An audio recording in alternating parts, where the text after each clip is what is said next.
Who am I? How are we to understand ourselves? When I think about myself as an individual, or you think about yourself as an individual, who do we believe defines us? Some aspect of our personality, perhaps? Or maybe a set of opinions that we might hold? Or perhaps some interests that we have? Or maybe our country, or our community, or our church, or our family gives us a sense of self.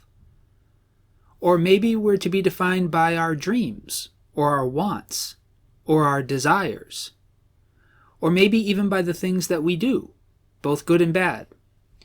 Maybe we're defined simply by our unique biology. Or maybe we conceive of ourselves in terms of what others think of us. When I or you use the language I or me, what do we mean to communicate? It may be the individualism of our culture, or the pursuit of self-awareness that Western cultures often encourage, or some other cause entirely, but it seems that the question, who am I, is hard to avoid for many of us. Bound up in that question are often issues of self-worth, self-identity, self-expression, self-esteem, life direction, happiness, and a myriad of other similar concerns. We live in a culture which increasingly appears to value integrity above all else. It's not so much a matter of what precisely a person believes or how precisely a person understands her or himself that concerns us most. What we value above all else is a person who lives in a way that is consistent with his or her values and self-understanding. The question we want to address today is the question of where these values and this self-understanding originate for us as Christians. Oftentimes, at least it seems to me, our culture seems to encourage us to embrace a firm and somewhat static understanding of who we are that resists the attempts of others to change us. Don't judge me, don't change me, don't push me.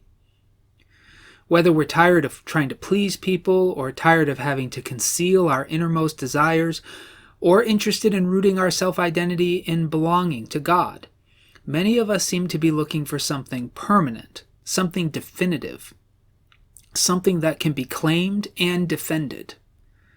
This is who I am, and it's permanent, inviolable, immutable, and I won't let anybody change my essence.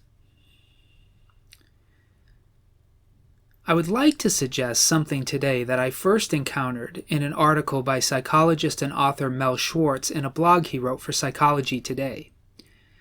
I believe our self-identity needs to be viewed as something less fixed and more fluid, less like a definition and more like an engagement. For me, this idea that who we are is flexible and dynamic and rooted deeply in our interactions and relationships is quite close to Paul's understanding of who we are as Christians. This week we're continuing in our 4-part sermon series, Thinking with the Enemy, in which we've been exploring Paul's teachings in Colossians chapter 2, verses 6 through 23. The title of this week's discussion, which is part 2 technically, is But This Is Who I Am. And we'll be looking specifically today at Colossians chapter 2, verses 11 through 12. So if you have access to a Bible, I'll invite you to follow along with me as I read from Colossians 2, beginning in verse 11. In him, in Jesus, you were also circumcised, with a circumcision not performed by human hands. Your whole self, ruled by the flesh, was put off when you were circumcised by Christ, having been buried with him in baptism, in which you were also raised with him through your faith in the working of God who raised him from the dead. Last week we considered Paul's insistence that for Christians the search for wisdom must begin with Jesus. This week I believe Paul has exhorted the Colossian Christians to recognize that the search for personal or corporate identity must also begin with Jesus. And that's the second point of our series. To search for identity, we must begin with Jesus. The New International Version has cleaned up verse 11 a bit to make it a bit smoother than it is in the original Greek. The Greek more literally reads, In him you were also circumcised, in the putting off of the body of the flesh, not with a circumcision done by the hands of people, but, and there are some options here, with the circumcision done by Christ, or with Christ's circumcision, or With the circumcision done with reference to Christ? And there are some more options, but those are the most often suggested options in my research. The putting off of the body of the flesh. It's sort of an awkward phrase in Greek, and its precise meaning has perplexed many readers of Colossians through the centuries.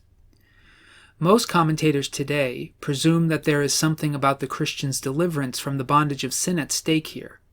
This is why the New International Version has translated the sentiment, "Your whole self ruled by the flesh was put off when you were circumcised by Christ." However, I've come to believe that the theologian N.T. Wright has proposed a more reasonable interpretation of Paul's language. For Wright, Paul was not getting at justification or regeneration or sanctification or holiness, particularly with his language here. Rather, Paul was getting at the identity of Christians, who we were and who we are now. Formerly, for Paul, the Christians in Colossae were members of other bodies. Their identities were wrapped up in other loyalties. Whether they were Jews or Gentiles, Roman citizens or conquered people, males or females, free people or slaves, members of large families or widows or orphans, the bodies of which they were a part helped them to understand who they were and what their place in the world was. Wright has suggested that what Paul was getting at with the metaphor of circumcision is that in becoming Christians, the believers in Colossae had had the old bodies, the old loyalties stripped off, and they had become a part of a new body, the body of Jesus. Last week we explored Paul's concern that pre-Christian ways of thinking might cause the Colossians to misunderstand what was implied in the confession, Jesus is Lord. In these verses, if Wright is correct, as I believe him to be, Paul was warning the Colossian Christians that not only their old ways of thinking, but also their old loyalties might serve to draw them away from the lordship of Jesus in their lives. In becoming Christians, they had become part of a new body. Consequently, they needed to let their old loyalties perish. They were no longer to understand themselves as Jews or Gentiles, males or females, slave or free, wealthy or orphan or whatever else. Those bodies had been stripped off as represented in their baptisms. Their self-identity now was to be found in loyalty, in uncompromising faithfulness to this Jesus. The difficulty, both for the Colossian Christians and for we who follow Jesus today, is that competing loyalties, whether they be old loyalties or new, continue to place the church's faithfulness to Jesus in peril. Fundamentally, our self-identity is not to be summed up in how we respond to adversity or how tenaciously we cling to our deepest needs and desires, or even how thoroughly miserable we might find ourselves to be in comparison to God and to Jesus. I think Paul's thought is much closer to the Schwartz article that I referred to earlier, in that our self-identity, who we are, has more to do with engagement than it does with a static definition. For Paul, that engagement is our engagement with Jesus and with his body. It seems quite important to many today to be authentic.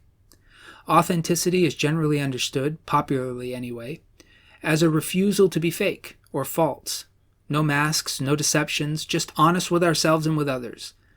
If we dress in a way that isn't reflective of our personal tastes or our personality, then we're fakers or posers or deceivers of some sort. We're supposed to be authentic, which means in part that we aren't supposed to put on a show or try to impress anybody else. To be authentic, every part of our life has to be lived consistent with who we believe ourselves to be, who we are ethnically, who we are religiously, who we are aesthetically, who we are musically, and so on. The difficulty of this way of thinking for Christians, and I think Paul addresses this to a degree in our passage in Colossians, is that the gospel is a radically inauthentic way of life, in that it represents a commitment to act unnaturally. The gospel calls us to live in a way that is quite different from who we are, and it asks us to place the needs and concerns of others alongside of our own. In the words of Jesus, all who wish to follow him must deny themselves, take up their crosses, and follow him. As we have ventured to follow Jesus, which has been symbolized by our baptisms, We have agreed to forsake other loyalties that would compete with our loyalty to him and to his example. As Christians, we are not called to be authentic, if authenticity is understood as loyalty to myself and to my own scruples. We are first and foremost loyal to Jesus, and one of the things that Jesus asks of us and models for us is that the needs and concerns of others should be no less important to us than our own needs and concerns. Now, perhaps by this world's values, Jesus' call to self-denial and to the loving of enemies could be seen as a type of falseness. It is, after all, a way of life that is untrue to my natural inclinations. It's untrue to my natural desires, and it may even be untrue to my natural sense of justice. But as Christians, we are called frequently to choose to be false to our natures. As we've been recalling, Jesus called these sorts of choices denying ourselves. Who are we? We are those who remain faithful to Jesus. Our loyalties, those that would compete with our loyalty to Jesus, have been stripped off in the circumcision which we have symbolized in our baptisms. Who am I? I am a member of a body of people who are endeavoring to remain faithful to Jesus.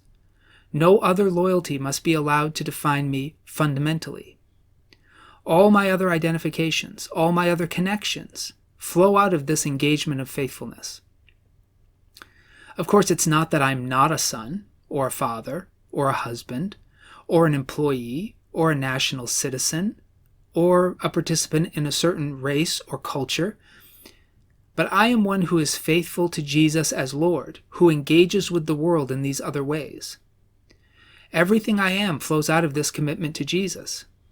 However I understand being a husband or a father, it flows out of my faithfulness to Jesus. However I understand being a national citizen or a member of a particular religious community, these things flow out of my faithfulness to Jesus. Our first loyalty is to Jesus, and these other loyalties must be subordinated to him. We no longer must ask, how does Jesus fit into my job, or my fatherly duties, or my spousal commitment, or my denominational affiliation, or my national citizenship, or my racial background? Rather, we must ask how these other commitments fit into my commitment to Jesus. I'm not a father who is a Christian, or a husband who is a Christian, or an American who is a Christian, or a Caucasian who is a Christian. I am a Christian who is a father, a husband, an American citizen. I think for Paul, our responsibility is to recognize that there are many tendencies, both within us and throughout the world, that will compete with our loyalty to Jesus.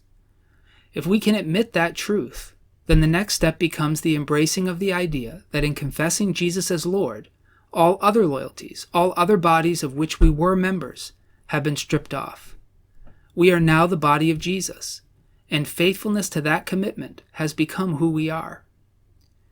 In Christ Jesus, who I am, individually, has become inseparable from who we are, as we share loyalty to the God of all creation as he has revealed himself to us in the person of Jesus.